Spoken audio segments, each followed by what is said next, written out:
ओम नमः शिवाय। आज की वीडियो में हम बात करेंगे अष्टकूट गुण मिलान के 7वें गुण भकूट के बारे में। शास्त्रों में इसके लिए कुल 7 अंक निर्धारित किए गए हैं।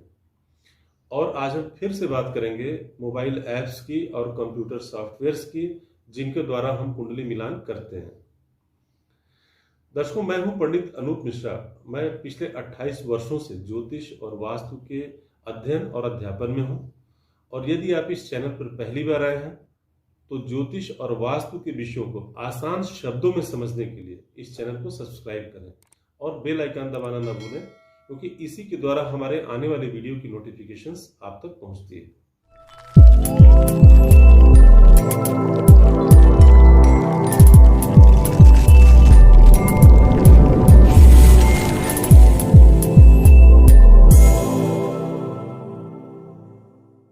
दर्शकों, भकूट से हम वर और वधु के चंद्र राशि के अंतर को समझते हैं और इसी से ये पता लगता है कि वर और वधु का आने वाला समय, जैसे कि आर्थिक स्थिति कैसी होगी, उनकी संतति कैसी होगी या उनका अपना स्वास्थ्य कैसा होगा, इसका निर्धारण हम भकूट से करते हैं। साथ के चित्र के माध्यम से हम समझेंगे कि कुल कितने प्रकार के राशियों के आपस में संबंध बनते हैं या कितने प्रकार के अंतर होते हैं। इस चित्र में बाईं तरफ राशियों के नाम और उनके क्रम लिखे गए हैं और दाहिनी तरफ जन्मांक चार्ट में इसी क्रम को लिखा गया है। ये भाव के नंबर नहीं है, ध्यान दीजिएगा, ये भाव के नंबर नहीं है, ये राशियों का क्रमांक लिखा गया है। इससे आप एकदम बेहतर ढंग से इस भकूट को समझ पाएंगे। यदि वर और वधु की पत्रिका में चंद्रमा एक राशि में हो तब यहां आगे कुछ जानने की आवश्यकता नहीं है। इसमें वर और वधु को कुल 7 अंक प्राप्त हो जाते हैं। परंतु यदि वर और वधु की पत्रिका में चंद्रमा अलग अलग राशियों में हो, अलग स्थानों में हो, तब हम इनके अंतर को समझते हैं और इस अंतर के प्रभाव को भी हम समझेंगे। पहला संबंध बनता है समसप्तक, यानी वर और वधु में से किसी एक की पत्रिका में चंद्रमा कर्क राशि में हो और दूसरे की पत्रिका में चंद्रमा मकर राशि में हो। इस स्थिति में जो संबंध बनता है उसे हम समसप्तक के नाम से जानते हैं और इसे शुभ माना गया है। यहां कुल 7 अंक प्राप्त होते हैं। दूसरा है तृतीय एकादश। यदि वर और वधु में से किसी एक की पत्रिका में चंद्रमा वृषभ राशि में हो, यानी जहां 2 लिखा गया है वहां पे हो, और किसी दूसरे की पत्रिका में चंद्रमा मीन राशि में हो, तो ऐसे में जो संबंध बनता है इसे हम तृतीय एकादश संबंध कहते हैं। और ऐसी स्थिति में भी भकूट के कुल 7 अंक प्राप्त होते हैं। तीसरा है चतुर्थ दशम। यदि वर और वधु में से किसी एक की पत्रिका में चंद्रमा मेष राशि में हो और दूसरे की पत्रिका में चंद्रमा मकर राशि में हो, तो ऐसे में चतुर्थ दशम संबंध स्थापित होता है और यहां भी वर और वधु को भकूट के कुल 7 अंक प्राप्त होते हैं। चौथा होता है द्विद्वादश संबंध। यदि वर की पत्रिका में चंद्रमा कर्क राशि में हो और वधु की पत्रिका में चंद्रमा मिथुन राशि में हो, तो ऐसे में जो संबंध बनता है उसे हम द्विद्वादश संबंध के नाम से जानते हैं और यहाँ पर भकूट के केवल 0 अंक प्राप्त होते हैं और हम इसे भकूट दोष के नाम से जानते हैं। पांचवा होता है नवपंचक, यानी वर और वधु में से किसी एक की पत्रिका में चंद्रमा सिंह राशि में हो और दूसरे की पत्रिका में चंद्रमा मेष राशि में हो, और यहां भी भकूट दोष माना गया है और यहां भी 0 अंक ही प्राप्त होता है। और छठा षडष्टक, यानी 6 और 8 का संबंध। इस स्थिति में वर और वधु में से किसी एक की पत्रिका में चंद्रमा वृषभ राशि में हो और दूसरे का तुला राशि में हो, तो यहाँ षडष्टक संबंध स्थापित होता है और यहाँ भी 0 अंक ही प्राप्त होते हैं, क्योंकि इसे भी भकूट दोष माना गया है।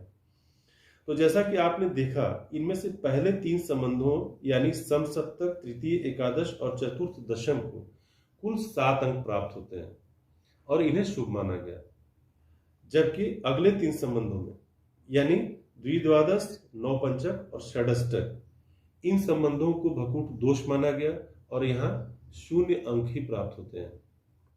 तो दर्शकों, हमने चित्र के माध्यम से इस अंतर को समझा।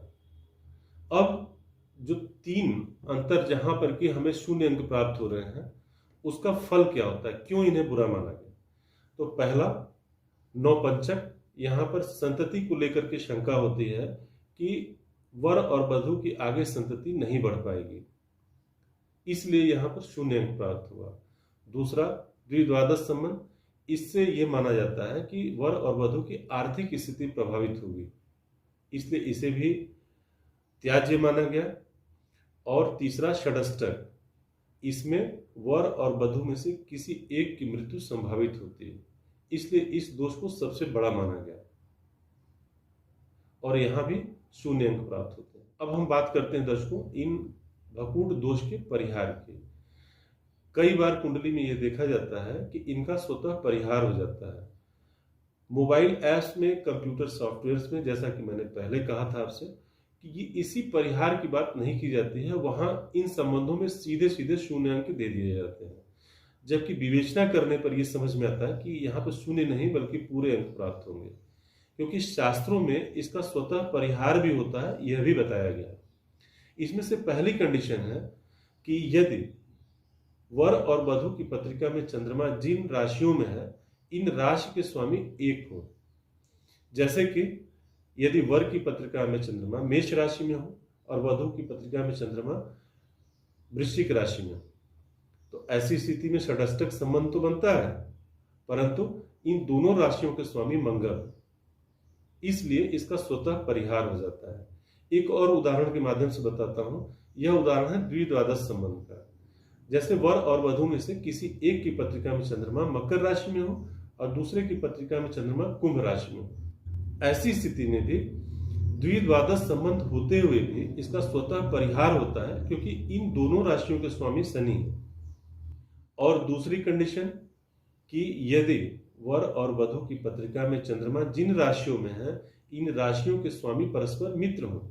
जैसे वर की पत्रिका में चंद्रमा सिंह राशि में हो और वधु की पत्रिका में चंद्रमा धनु राशि में, तो नौपंचक योग तो बनता है और यहाँ पर 0 अंक प्राप्त होने चाहिए।